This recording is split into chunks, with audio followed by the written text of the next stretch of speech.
All right. We're back here at Song of the Day, coming to you from a location in upstate New York. Today is Sunday. We got July 5th today, right? A little overcast here, but nice to be by the water. Hope you're all doing well this weekend. What have we got going on today? We got a birthday today. Hugh Craig the third is 70 years old. Don't know who Hugh Craig is? Neither did I, but he would later become Huey Lewis. Different variations of spelling along the way until he settled on the one that he got. Born in New York City, raised in Marin County, California. Smart guy, went to prep school. All-star, all-state baseball player. Scored a perfect 800 on his math SATs. Went to Cornell in the engineering program there. Smart guy. His mother had an affair with one of the beat poets named Lewis Welch, who became his common law stepfather. Committed suicide in 1971. His body was never found, they say. Just a little side note there. Anyway, somewhere between high school and Cornell, he did some hitchhiking, cross country, and then also in Europe. He ended up dropping out of Cornell after his junior year. He did make some musical friends at Cornell. King Harvest, the band, with that hit. What was that hit by King Harvest? It'll come to me. And also some of the members who would become Orleans were also friends with him at Cornell. Oh, Dancing in the Moonlight, right? Dancing in the Moonlight, that was King Harvest. He goes to California and he joins a band called Clover. And they go over to England and they just missed their chance with the kind of music they were playing there because punk started taking over, come back. We got a little bit of success kind of as a bar band. One of the members leaves and joins the Doobie Brothers, and then the rest, when Huey Lewis leaves that band, the band is the backing band for Elvis Costello's album My Aim Is True. He also plays harmonica in 1978 for Thin Lizzy on their massively successful album Live and Dangerous. He's even called out in the recording by name. Still not spelling it the way we're used to seeing it, but he is on that track. He also tours with Van Morrison, and they finally call themselves Huey Lewis in the News. I think they were Huey Lewis. They had a funky spelling for Huey Lewis at that time, and they were called Huey Lewis and the American Express, and they were called just American Express at one point. Finally, they get a record deal, put out their debut album in '82. That's Picture This, and that single that everybody knows and loves, Do You Believe in Love, goes up to number 7.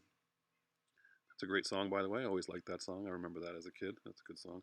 That also had the song Working for a Living. Didn't have quite as much success, but that's a good song. Then it really gets big after that. 1983, they put out the album Sports.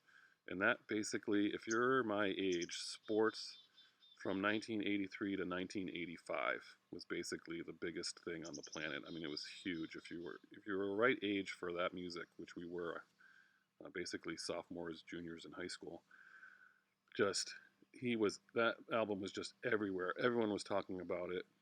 That's a great album. I mean, it sold 10 million copies. It was on the charts for like 2 years. You got The Heart of Rock and Roll, which I loved, Heart and Soul, Bad is Bad. Love that song, Bad is Bad. You never hear that song enough. I Want a New Drug, of course, great song. Walking on a Thin Line, that's a sleeper right there. That's a great song. And If This Is It, obviously we all know that one.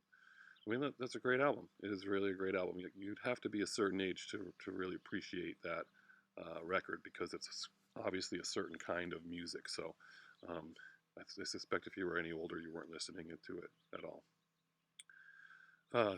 Before their next album, they do We Are the World, and they also start doing the Back to the Future stuff. But before that, Ghostbusters comes out, and Ray Parker Jr., if you remember, has the theme for Ghostbusters, and Huey Lewis sued Ray Parker Jr. for that song Ghostbusters because he says the melody totally ripped off I Want a New Drug, and they settled out of court. But basically, the people who made the movie admitted that when they were making the movie, they would play the Huey Lewis song I Want a New Drug in the background, and even when they sent a tape to Ray Parker Jr. to get some ideas around the movie, that song was included in the tape that they sent him. So you can pull up a mashup on YouTube of the two songs, the Ghostbusters theme and I Want a New Drug, and you can see how similar they are. They were still fighting about it in 2001, at least verbally they were. So that was a huge record, like I said. He started doing the Back to the Future stuff, put out the Back in Time and the Power of Love. Everyone loved that. He's actually in the movie, if you remember. He's in one of the scenes. He's a teacher who's auditioning bands, and Michael J. Fox goes to play a really heavy rock version of The Power of Love, and he tells him to leave. 86, they put out 4, the album, starting to slip a little bit there. Didn't do quite as well. The music's getting a little bit more cheesy.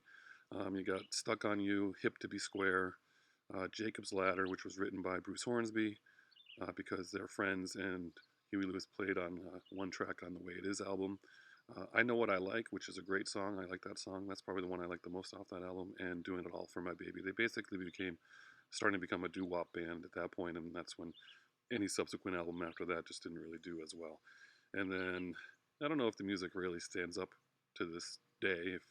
It's more nostalgic than anything, and you can always catch them playing at a fair or something. Nowadays you can kind of get them see them live. But so anyway, I'm not familiar much with much of their songs after that. Oh, they did have. There was another song out there that a little bit later on, but I guess it's just I Know What I Like. That was one of his later ones that I liked. So anyway, that's your song. That's your artist of the day is Huey Lewis. What are we doing for song of the day? You have to go with sports. I mean, sports is absolutely fantastic, and for me, it's got to be "I Want a New Drug." That's just a great song. So we're gonna do that. I might throw "Bad Is Bad" on there because that's my second favorite. Throw 2 on there. But that's your song of the day. "I Want a New Drug." Huey Lewis in the News. Like it or love it. It is a little poppy, but it's nostalgic for me. So enjoy this day, and as usual, we'll see you on the flip side.